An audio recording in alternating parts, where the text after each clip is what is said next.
Hello everyone, this is me Manish. आज मैं यहाँ पे आपके सामने केमिकल प्रॉपर्टीज़ ऑफ हेलोरिन्स लेकर प्रस्तुत हुआ हूँ और मैं यहाँ पे हेलोरिन्स का जितने भी केमिकल प्रॉपर्टीज़ हैं वो कंप्लीट करूँगा और साथ साथ में इसके जो भी रिएक्शंस होते हैं केमिकल प्रॉपर्टीज़ में वो बताऊँगा और कोशिश करूँगा इसको कम से कम समय में सारी चीज़ों को कंप्लीट कर लेने की। ठीक है, तो चलिए बिना देरी किए हुए हम लोग चीज़ों को स्टार्ट करते हैं। फर्स्ट प्रॉपर्टीज़ है आपका केमिकल प्रॉपर्टीज़ में न्यूक्लियोफिलिक सब्स्टिट्यूशंस रिएक्शंस। क्या है? Nucleophilic substitutions reactions. SN1 SN2 हम लोगों ने हेलो एल्कीन्स में देख रखा था, अब हेलो एरीन्स में देखेंगे। ठीक है, तो यहाँ पे एक सरप्राइज़ की बात है कि सरप्राइज़ की बात ये है कि यहाँ पे आपको कोई गिफ्ट नहीं मिल रहा। यहाँ पे सरप्राइज़ की बात ये है कि जो आपके हेलो बेंजीन्स होते हैं, मतलब कि हेलो एरीन्स, वो जनरली शो नहीं करते हैं। क्या नहीं शो करते हैं? Nucleophilic substitutions reactions. मतलब कि ये कि जो आपके हेलो बेंजीन्स हैं या फिर हेलो एल्कीन कह लीजिए, हेलो बेंजीन या हेलो एरीन कह लीजिए, वो जनरली एल्कीन नहीं, हेलो एरीन्स, वो जनरली आपके जो SN1 रिएक्शंस है वो SN1 SN2 मतलब कि न्यूक्लियोफिलिक सब्स्टिट्यूशन रिएक्शंस वो शो नहीं करते हैं। अब क्यों नहीं करते हैं, इस रीज़न पे चलते हैं। और अगर देखो, अगर आपके एग्जामिनेशंस में अगर क्वेश्चंस आया तो ये 3 मार्क्स या फिर 5 मार्क्स में क्वेश्चंस आ जाएगा। ठीक है, कि मतलब why halo benzenes generally do not show nucleophilic substitution reactions, ऐसा करके।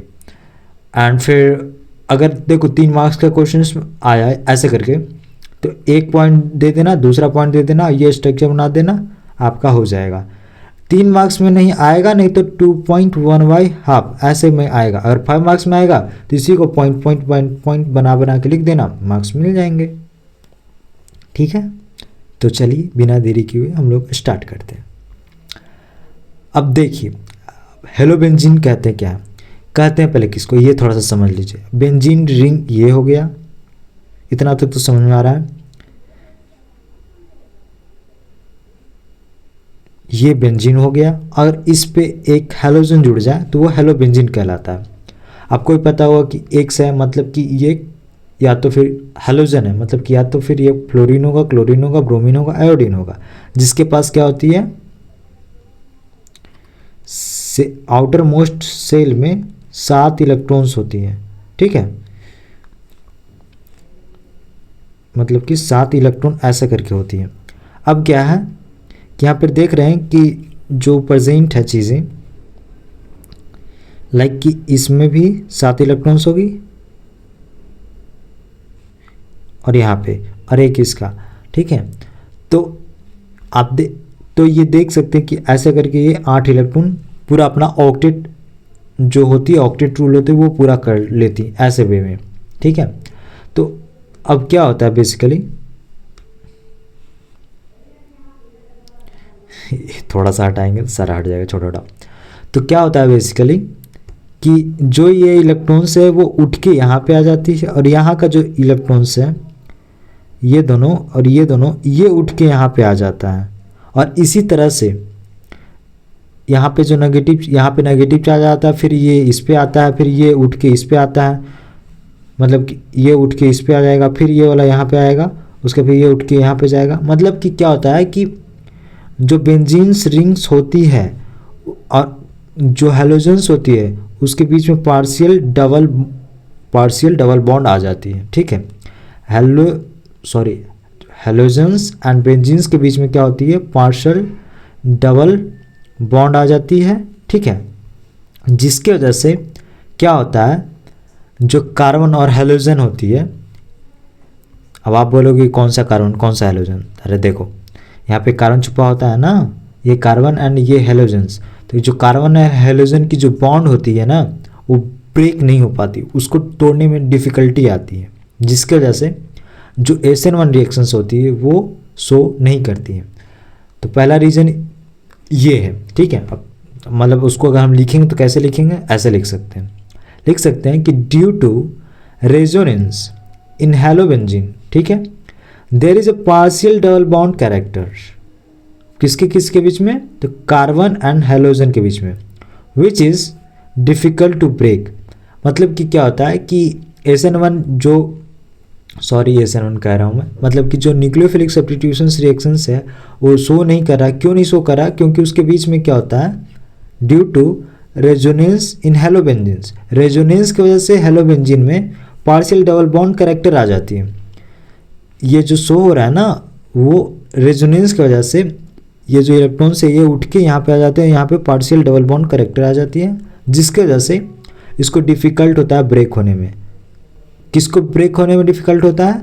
जो कार्बन और हेलोजन के बीच में पार्शियल डबल बॉन्ड आ रखी है उसको। ठीक है, चलिए नेक्स्ट रीजन्स पे चलते हैं। नेक्स्ट रीजन क्या कह रहा है? नेक्स्ट रीजन कह रहा है कि in halobenzenes halogen is attached to sp2 hybridised carbon which is more electronegative, that's why bond is difficult to break. अब आप देखिए, आई थिंक आपको पता होगा इलेक्ट्रोनेगेटिविटी का ऑर्डर, और नहीं पता होगा तो मैं बता देता हूँ। sp2 sp3, ठीक है। यहाँ पे S कितना है? 50% S है, यहाँ पे 33% है, यहाँ पे 25% है। एक सेकेंड, यहाँ पे S का परसेंटेज लिख रहे हैं। अब आप बोलोगे कि S का परसेंटेज कैसे लिख ली?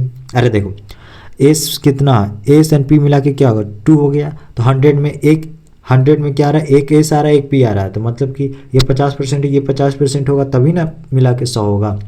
और यहाँ पे 1 है, यहाँ पे 3 है, मतलब कि यहाँ पे 3 एटम्स प्रेजेंट है। इसको 100 से डिवाइड करना है, तो एक का क्या होगा? मतलब कि 33.33 ऐसे हो जाएगा। और इसमें 4 है टोटल मिला के, sp3 यहाँ पे होगा। एक सेकेंड, थोड़ा सा चल नहीं रहा। हाँ, sp3 ऐसे होगा, तो इसमें क्या होगा कि 100 को 4 से डिवाइड कर देंगे तो क्या बचेगा? 25%। यहाँ पे S कितना? सिर्फ 1 है, यहाँ पे भी एक S है, यहाँ पे भी एक S है। तो जैसे जैसे देख रहे हैं कि पहले इसे हटाना पड़ेगा, हटा भाई, पूरा ही हटा देते हैं, अच्छा रहेगा, जल्दी हो जाएगा। तो क्या होता है कि sp2 और sp3, ठीक है। तो इसमें जिसका सबसे ज़्यादा S का परसेंटेज रहता है उसका इलेक्ट्रोनेगेटिविटी ऑर्डर हाई रहता है। तो इसमें सबसे ज़्यादा रहेगा, फिर इसमें रहेगा, फिर इसमें रहेगा। तो वही बोल रहा है कि यहाँ पे जो कार्बन अटैच्ड है ना, ये जो कार्बन अटैच्ड है वो sp2 हाइब्रिडाइजेशंस की है। क्या है? sp2 हाइब्रिडाइजेशंस की, जिसके वजह से जो कार्बन और हेलोजन का जो बॉन्ड होता है उसको तोड़ने में डिफ़िकल्टी आती है। आप बोलोगे कि यहाँ पे ये sp3 क्या लिख रखे हो? तो देखो, ये है हेलो एल्कीन का, जिसकी वजह से यहाँ पे आसानी से टूट जाता है। लेकिन यहाँ का जो कार्बन है वो sp2 होता है, मतलब कि हाई इलेक्ट्रोनेगेटिव एटम होता है। आपका जो कार्बन होता है वो हाई इलेक्ट्रोनेगेटिव होता है, नेगेटिव होता है, जिसकी वजह से क्या होता है कि उसको तोड़ने में डिफ़िकल्टी आती है, वो नहीं टूटता है। क्या होता है बेसिकली? वो नहीं टूटता है। यहाँ पे क्या होता है? ये टूट जाता है, ठीक है, ये आसानी से टूट जाता है, जिसकी वजह से यहाँ पे SN1 या फिर substitution nucleophilic substitution reaction show होती है और यहाँ पे शो नहीं होती है। तो आई थिंक आपको चीज़ें समझ में आ गई होगी। यहाँ तक अगर कोई डाउट होगा तो प्लीज़ हमें आप बता दीजिएगा कमेंट सेक्शन में, मैं उसको दूर कर दूँगा। चलिए अब नेक्स्ट टॉपिक्स पे चलते हैं। नेक्स्ट टॉपिक्स पे क्या है कि कहा जाता है कि जो हेलोबेंजीन होती है ना वो ऑर्थो पैरा डायरेक्टिंग ग्रुप होती है। तो अब आप सोचिए कि ऑर्थो पैरा डायरेक्टिंग ग्रुप ये क्या, मतलब मुझे कुछ समझ में नहीं आ रहा है। ओपी आप लिख रहे हो, ऑर्थो पैरा कहाँ लिख रहे हो? तो देखो, ओपी नहीं है ये बेसिकली ऑर्थो पैरा ग्रुप है। ऑर्थो पैरा को अगर हम शॉर्ट फॉर्म में लिखेंगे तो उसको ओ और पी से डोनेट कर देते हैं, इसलिए वो ऑर्थो पैरा को ओपी लिख रहा है, ठीक है। अब यहाँ पे कुछ चीज़ें हम बताएंगे। क्या है भाई? ड्यू टू प्लस आर, मतलब कि पॉजिटिव रेजोनेंस इफेक्ट, जो आपके इलेक्ट्रॉन की डेंसिटी होती है वो ऐड कहाँ पे? ऑर्थो एंड पैरा पोजिशंस पे वो बढ़ जाती है। क्या होती है? बढ़ जाती है, जिसकी वजह से जो इनकमिंग इलेक्ट्रोफाइल होती है वो अटैक करती है ऑर्थो एंड पैरा पोजिशंस पे, यहाँ पे मैं लिखना आई थिंक शायद भूल गया या फिर पता नहीं, इंक्रीज लिखिए, ठीक है। और उसके यहाँ पे लिखिएगा कि दैट्स वाई जो इनकमिंग न्यूक्लियोइलेक्ट्रोफाइल्स होती है वो अटैक करती है ऑर्थो एंड पारा पोजिशंस पे। मुझे पता है आपको कुछ चीज़ें समझ में नहीं आई होगी, कुछ भी चीज़ें समझ में नहीं आई होगी। क्यों? क्योंकि आपको ये नहीं समझ में आ रहा होगा कि प्लस आर और पॉजिटिव रेजोनेंस इफेक्ट है क्या, पहला नंबर चीज़। और इलेक्ट्रॉन डेंसिटी है जो ऑर्थो एंड पारा पोजिशंस पे बढ़ कैसे रही है, और जो इलेक्ट्रोफाइल है वो अटैक कैसे करेगी ऑर्थो एंड पारा पोजिशंस पे। आई थिंक मतलब आपका जो डाउट है यही होगा, ठीक है। तो आपका जो डाउट है वो मैं क्लियर कर देता हूँ कि बेसिकली एक्चुअली में चीज़ें हो क्या रही है, ठीक है। तो एक्चुअली में चीज़ें ये हो रही है कि जो इलेक्ट्रॉन्स है वो उठ के यहाँ पे आ जा रहा है, और यहाँ का जो इलेक्ट्रॉन्स है इसका और इसका वो उठ के इस पे आ जा रहा है। तो मैंने बताया था कि जब ये इसका इलेक्ट्रॉन्स उठ के आता है तो कार्बन कार्बन के बीच में डबल बॉन्ड आ जाती है। तो देख सकते हो आप यहाँ पे कार्बन कार्बन के बीच में डबल बॉन्ड आ रखे हैं, मतलब कि जो यहाँ पे ग्रुप है प्रेजेंट,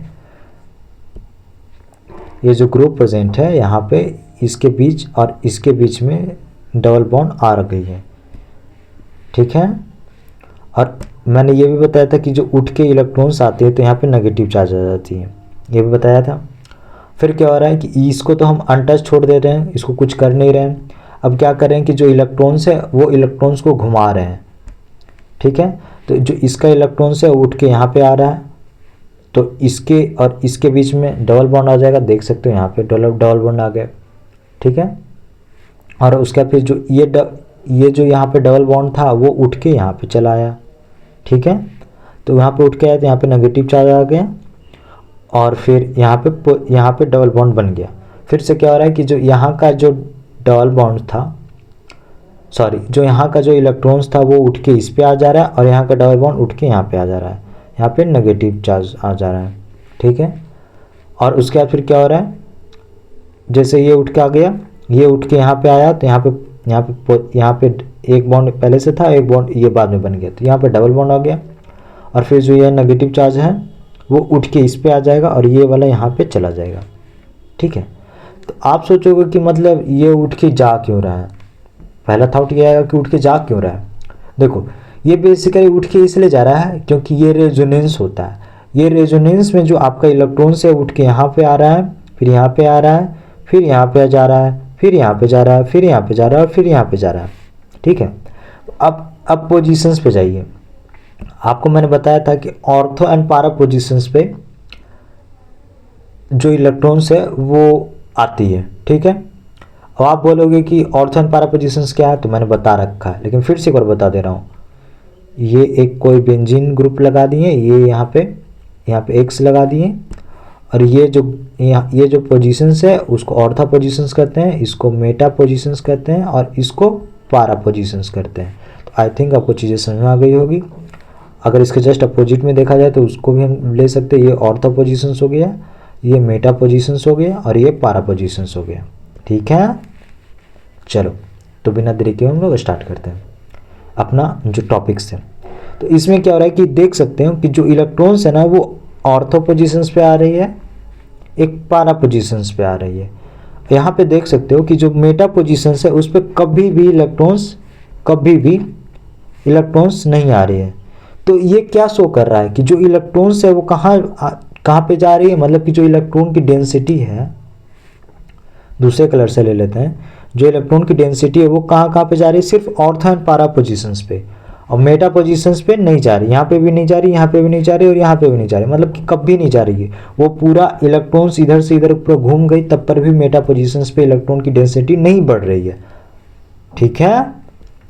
तो आई थिंक अब आपको ये वाली लाइन समझ में आ गई होगी कि ड्यू टू इलेक्ट्रॉन डेंसिटी, मतलब कि ड्यू टू प्लस आर, मतलब कि पॉजिटिव रेजोनेंस इफेक्ट में ये इलेक्ट्रॉन्स यहाँ पे आता है, और उसका फिर ये इधर ऐसे जाती है, इधर जाती है इलेक्ट्रॉन्स। जो मैंने पूरा ये प्रोसेस अभी बताया वो होती है पॉजिटिव रेजोनेंस इफेक्ट में, ठीक है। और फिर आप देख रहे होंगे कि जो इलेक्ट्रॉन की डेंसिटी है वो कहाँ बढ़ रही है, at only ortho and para positions पे। तो ये ऑर्थो पोजीशंस हो गया और ये पारा पोजीशंस हो गया, ठीक है। तो अब देखो कि जो इलेक्ट्रोफाइल्स होती हैं, वो आप बोलोगे कि इलेक्ट्रोफाइल्स क्या होता है। इलेक्ट्रोफाइल्स मतलब होता है कि इलेक्ट्रॉन प्यार करने वाला। अब इलेक्ट्रॉन के पास क्या है, जैसे इलेक्ट्रॉन्स है तो इसके पास क्या है, 2 इलेक्ट्रॉन्स है। तो अब ये क्या करेगा कि एक पॉजिटिव चार्ज को लाएगा और साथ में मिलके क्या करेगा, एक बॉन्ड बनाने का कोशिश करेगा, ठीक है।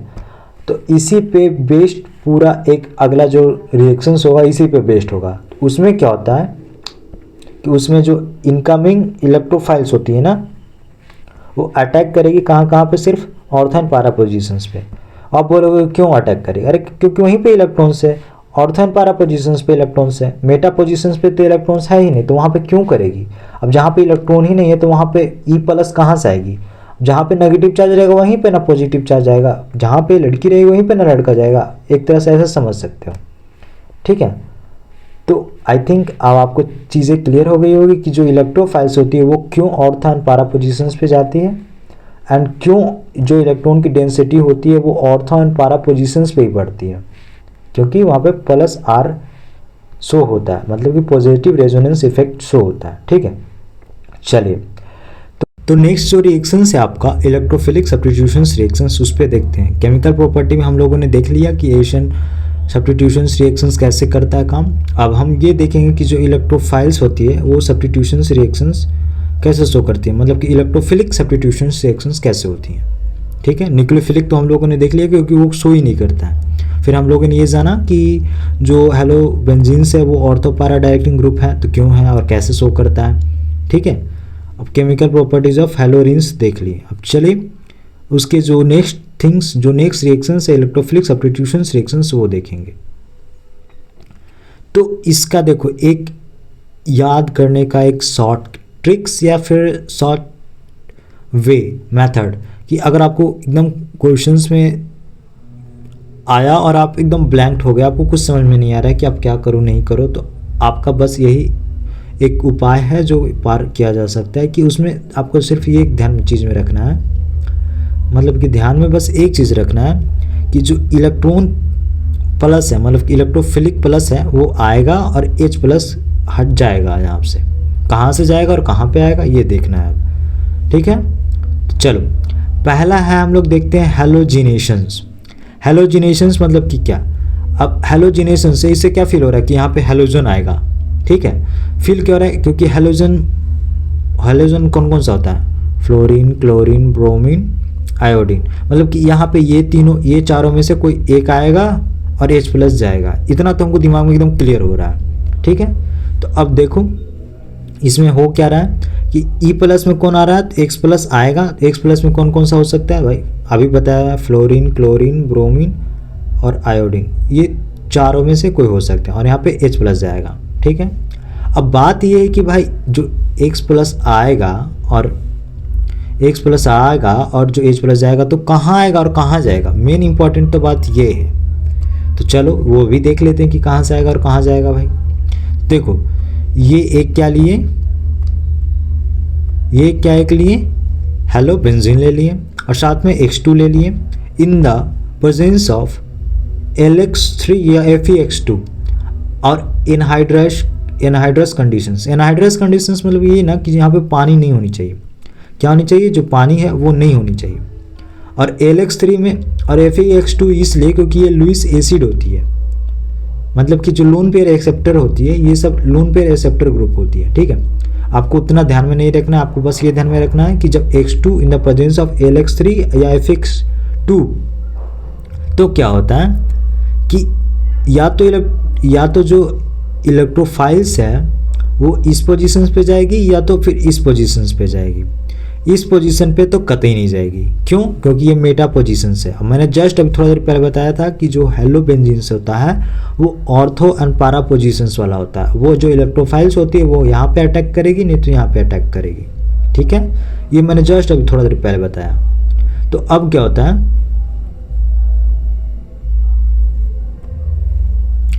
कि यहाँ पे ले लेते हैं हम एक एग्जाम्पल, यहाँ पे तो हाइड्रोजन छुपा हुआ है, इतना तो मालूम होगा।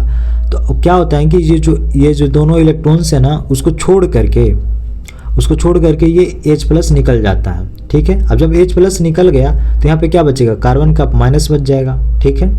अब क्या करता है कि जो LX3 है ना, इसको तोड़ देता है और तोड़ के क्या करता है कि x माइनस एक जगह लिख देता है और एक जगह x प्लस बना देता है। क्या करता है, x माइनस और एक जगह x प्लस। तो अब देखो कि जो C माइनस है, तो माइनस के पास अगर माइनस लेके जाएंगे तो क्या बॉन्ड बनाएगा, नहीं बनाएगा, वहाँ पे तो बॉन्ड बनाएगा ही नहीं, वो तो तोड़ देगा। वो तो बोलेगा कि तुम दूर जाओ, हम नेगेटिव है, नेगेटिव आपस में पास नहीं आता, वो दूर जाता है, तो ये तो बनाएगा नहीं बॉन्ड।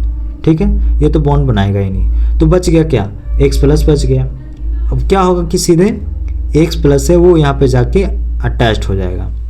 अब आप बोलोगे कि सिर्फ ये पोजीशंस पे अटैच्ड होगा, तो मैं बोलूँगा कि नहीं, एक पोजीशन ये और एक पोजीशन ये, एक पोजीशन ऑर्थो पोजीशंस, एक पोजीशंस ये पैरा पोजीशंस। तो ये दोनों पोजीशंस पे आके जो आपके इलेक्ट्रोफाइल होंगे, ये क्या हो गए, इलेक्ट्रोफाइल्स हो गए, वो अटैच्ड होंगे यहाँ पे। ठीक है, तो देखो अब इसमें क्वेश्चंस कैसे पूछा जाता है।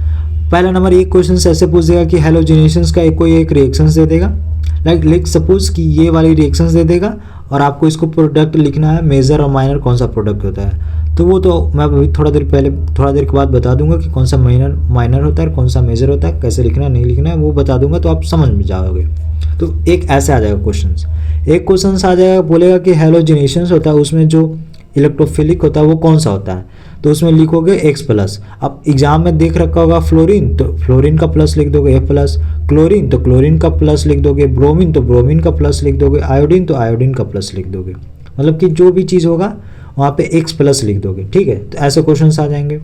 अब फिर एक क्वेश्चन पूछ देगा कि आप बता दो कि इसमें मेजर प्रोडक्ट कौन सा है, माइनर प्रोडक्ट कौन सा है। ठीक है, तो अब चलो मैं बताता हूँ कि माइनर और मेजर प्रोडक्ट कौन सा होता है बेसिकली। तो देखो, जिसमें जो आपके हैलोजेंस हैं वो अटैच्ड हो कहाँ पे, अगर ऑर्थो पोजीशंस पे, तो वो क्या फॉर्म करेगा, ऑर्थो हेलोबेंजीन्स। ठीक है, और जिसमें पैरा पोजीशंस पे अटैच्ड हो तो वो क्या फॉर्म करेगा, पैरा हेलोबेंजीन्स। ठीक है, आप बोलोगे कि यहाँ पे मेजर लिख रखे हैं, यहाँ पे माइनर लिख रखे हैं, तो भाई आखिर क्यों, ये मेजर क्यों बना और ये माइनर क्यों बना। तो देखो, ड्यू टू सिमेट्री, ये जो स्ट्रक्चर है, ये सिमेट्रिसिटी की वजह से ये मेजर प्रोडक्ट हो जा रहा है। मेजर प्रोडक्ट क्यों हो रहा है, क्योंकि देखो, जो इसको अगर रीजन लिखना आ जाए ना तो ऐसे लिख सकते हैं कि ड्यू टू सिमेट्री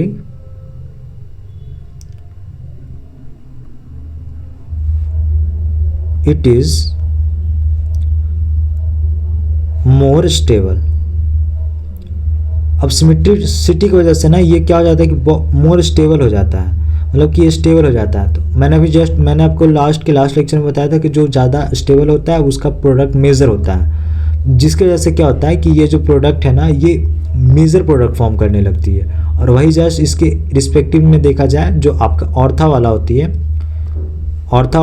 वो क्या होती है, माइनर प्रोडक्ट फॉर्म करती है। और यहाँ पे ये जो पैरा पोजीशंस वाली होती है वो मेजर होती है। अब ये चीज़ सिर्फ हेलोजिनेशंस में नहीं, ये नाइट्रेशंस, सल्फोनेशंस और फ्रीडल क्राफ्ट अल्काइलेशन और एसिलाइजेशन सारे में होती है। मतलब कि जितने भी आपके टाइप्स के ये substitution reactions, electrophilic substitution reaction है, सारे में वही होती है। तो देखो, इसको याद करने का सिंपल सा आपको तरीका क्या है, आपको ध्यान में रखना है। जितने भी इलेक्ट्रोफिलिक हैं, आपको एक तो ये ध्यान में रखना है कि ई प्लस कौन होगा और कहाँ लगाना है, ये भी ध्यान में रखना है। एक ऑर्थो पोजीशंस पे लगाना है, एक पैरा पोजीशंस पे लगाना है। पैरा वाला मेजर होता है, ये भी ध्यान में रखना है। हेलोजिनेशन में, अब हेलोजिनेशंस में ई प्लस कौन है तो एक्स प्लस हो जाएगा।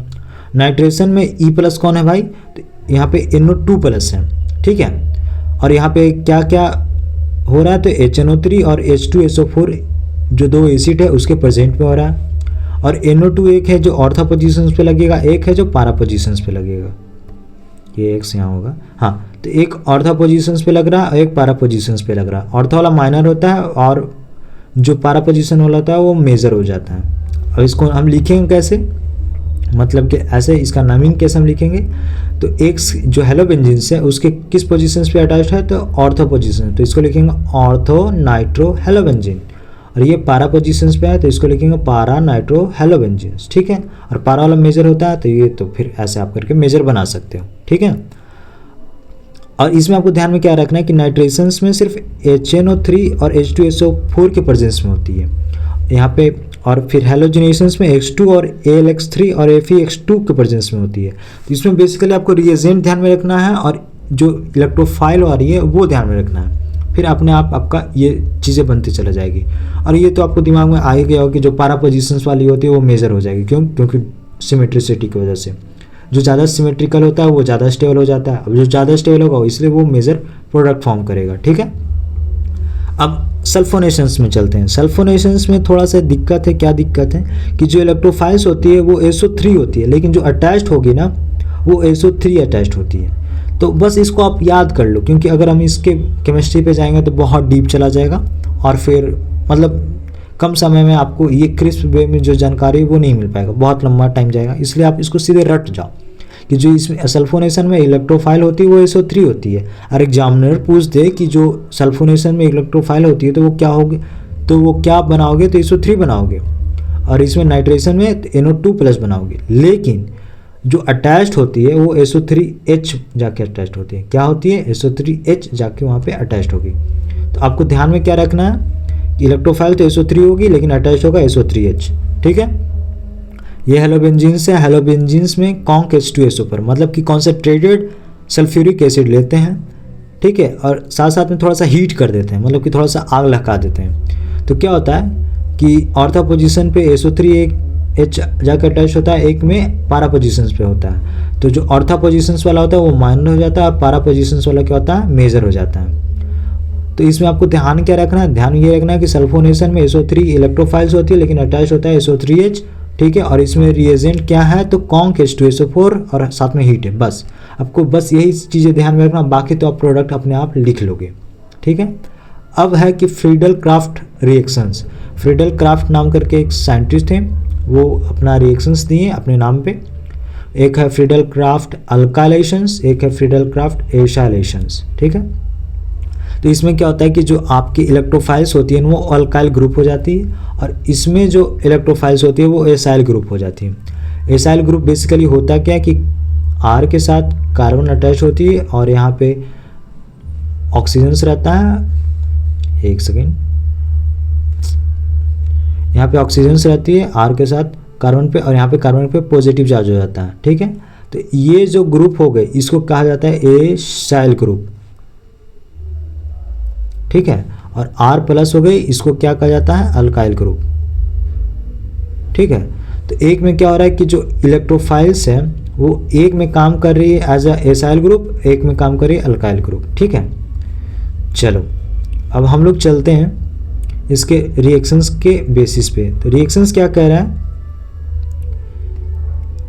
कह रहा है कि जो एक हेलोबेंजीन्स है उसके साथ में RX ले रहे हैं in the presence of AlX3। तो क्या कर रहा है RX का काम है तोड़ना, तो वो क्या करता है कि इसको तोड़ देता है। नहीं, ऐसे नहीं तोड़ता है, 20 से नहीं तोड़ता है। 20 से तोड़ेगा तो यहाँ पे R के पास एक आ जाएगा, यहाँ पे X के पास एक आ जाएगा, तो वो फ्री रेडिकल मैकेनिज्म्स के थ्रू शो करने लगा। तो वो ऐसे नहीं तोड़ता है। वो कैसे तोड़ता है तो वो दिखाते हैं, बताते हैं आपको। वो क्या करता है, AlX3 इस पे जाता है और बोलता है कि तू भाई अपना दोनों इलेक्ट्रॉन से लेके भाग जा। क्या कहता है कि दोनों इलेक्ट्रॉन से लेके भाग जा। अब जैसे ही भाग जाता है तो क्या होता है, यहाँ पे R+ आ जाता है। अब ये R+ है वो कहाँ अटैक करेगा, तो या तो पारा पोजीशंस पे, नहीं तो फिर ऑर्था पोजीशंस पे। तो अटैक करेगा तो कैसे बनाएगा, तो देखो ऑर्था पोजीशंस पे अटैक कर रहा है, एक पारा पोजीशंस पे अटैक कर रहा है। तो पारा वाला मेजर होता है, ऑर्था वाला माइनर होता है। तो ये तो मैंने बता ही दिया। तो बस आपको ये ध्यान में रखना है कि इसमें अटैक क्या कर रहा है और साथ साथ में रिएजेंट क्या है। तो RX रिएजेंट है, साथ में RX AlX3 के प्रेजेंस में, ठीक है। अब इसमें है कि एक एसाइल ग्रुप है और यहाँ पे X रहता है। तो अब ये क्या करता है कि इसको बोलता है कि भाई तू अपना इलेक्ट्रॉन्स लेके भाग जा। जो इलेक्ट्रॉन से बोलता है कि तू अपना इलेक्ट्रॉन्स लेके भाग जा। जैसे ही भाग जाता है तो क्या होता है कि RCOO मतलब कि इस पे प्लस चार्ज आ जाती है। मैंने बताया था कि जो इलेक्ट्रॉन्स है वो लेके भाग जाता है कोई, तो वहाँ पे जहाँ पे जा रहा है वहाँ पे नेगेटिव, जहाँ से जा रहा है वहाँ पे पॉजिटिव। तो यहाँ पे देख सकते हो कि पॉजिटिव चार्ज आ गया। और ये जो पॉजिटिव चार्ज है ये पूरा जैसे क्या होता है कि अब ये पॉजिटिव चार्ज है ना, ये ऐसे उठ के जाता है, तो ये वाला यहाँ पे एक अटैच्ड होगा और ये वाला यहाँ पे अटैच्ड होगा, ठीक है। कैसे अटैच्ड होगा तो देख लो, जो पॉजिटिव चार्ज है C वाला, वो C वाला पार्ट ऐसे अटैच्ड हो जाएगा और यहाँ पे O लिख देंगे और इधर R लिख देंगे। और इसमें इधर नीचे लटका देंगे, इसमें क्या करेंगे नीचे लटका के R लिख देंगे। तो यहाँ पे देख सकते हो कि ये पारा पोजीशन पर अटैच हो जा रहा है, ये ऑर्थो पोजीशन पर अटैच हो जा रहा है। तो इसका जो बेस्ट मतलब कि प्रोडक्ट हो जाएगा वो कौन हो गया, ये, और ये क्या हो गया, मेजर प्रोडक्ट हो गया। क्या हो गया, ये मेजर प्रोडक्ट हो गया और ये माइनर प्रोडक्ट हो गया। तो आई थिंक आपको फ्रीडल क्राफ्ट रिएक्शंस, सल्फोनेशंस, नाइट्रेशंस, ये सब चीज़ें समझ में आ गई होगी। चलो अब इसका एक हम एग्जांपल से समझ भी लेते कि भाई अगर क्वेश्चन आए तो कैसे आता है, ठीक है। और हम बनाएंगे कैसे, मेरा अप्रोच क्या होगा। यहाँ पे Br3 है, AlBl3 के प्रेजेंस में हो रहा है, तो मतलब कि हमको ध्यान समझ में आना चाहिए कि ये जो रिएक्शन है यहाँ पे जो दोनों इलेक्ट्रॉन्स है Br माइनस वो लेके भाग जाएगा। तो क्या करना है कि ये जो दोनों जो ग्रुप बन जा रही है मिथाइल इथाइल वाला जो ग्रुप है उसको यहाँ पे जोड़ेंगे और एक पे यहाँ पे जोड़ेंगे। तो ये क्या बनेगा स्ट्रक्चर जो है उसको एज इट इज़ लिख दीजिए और फिर यहाँ पे क्या कीजिए, इतना बड़ा नहीं, CH2 और CH3 एक जोड़ दी इधर। भाई ये क्या स्ट्रक्चर बना है,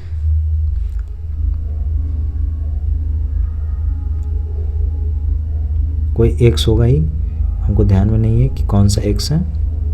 और यहाँ पे CH2 CH3 जोड़ दिए। अब बोलेगा कि अगर बताइए कि इसमें मेज़र कौन सा हो गया, तो मेज़र तो आपका ये हो गया, तो ये बना दोगे।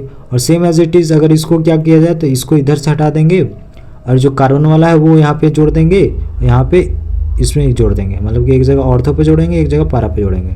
कैसे जोड़ेंगे रुको बता देता हूँ।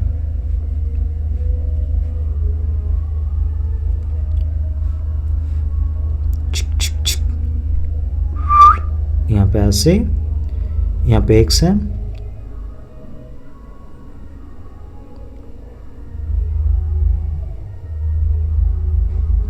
यहाँ पे आर है, यहाँ पे आर, यहाँ पे CH3 है, आर ग्रुप की जगह यहाँ पे CH3 है, तो यहाँ पे इसलिए हम CH3 लिखेंगे, ठीक है। पहले हम CH3 लिख रहे थे, फिर सोचे कि नहीं आपको आर से समझा देंगे। मतलब कि अगर वो आर CH, ये आर अगर CH3 के जगह CH3 CH2 रहेगा तो यहाँ पे CH2 CH3 लिख देंगे, आर जो रहेगा वो यहाँ पे आर यहाँ पे लिख देंगे, ठीक है।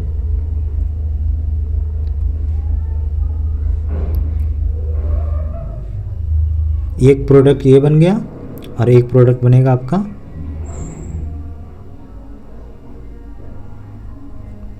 भाई चल जा, हाँ, फिर एक इधर कार्बन नीचे, यहाँ पे CH3, ये वाला प्रोडक्ट मेज़र हो जाता है, मैंने बताया, तो ये मेज़र हो जाएगा, ठीक है। तो आई थिंक जो आपका इलेक्ट्रोफिलिक सब्स्टिट्यूशंस रिएक्शन से समझ में आ गए होंगे। इतनी सब्स्टिट्यूशंस रिएक्शंस थी, समझ में आ गया कि एक छोटा सा पार्ट बच रखा है इसका रिएक्शन विथ मेटल्स का, जो कि मैं नेक्स्ट लेक्चर में ले लूँगा। तब तक के लिए देखते रहिए, और अगर कहीं डाउट होगा तो प्लीज़ आप कमेंट पोस्ट करें और मैं उसको आपका जो डाउट्स है उसको ख़त्म करने की कोशिश करूँगा। तब तक के लिए थैंक यू।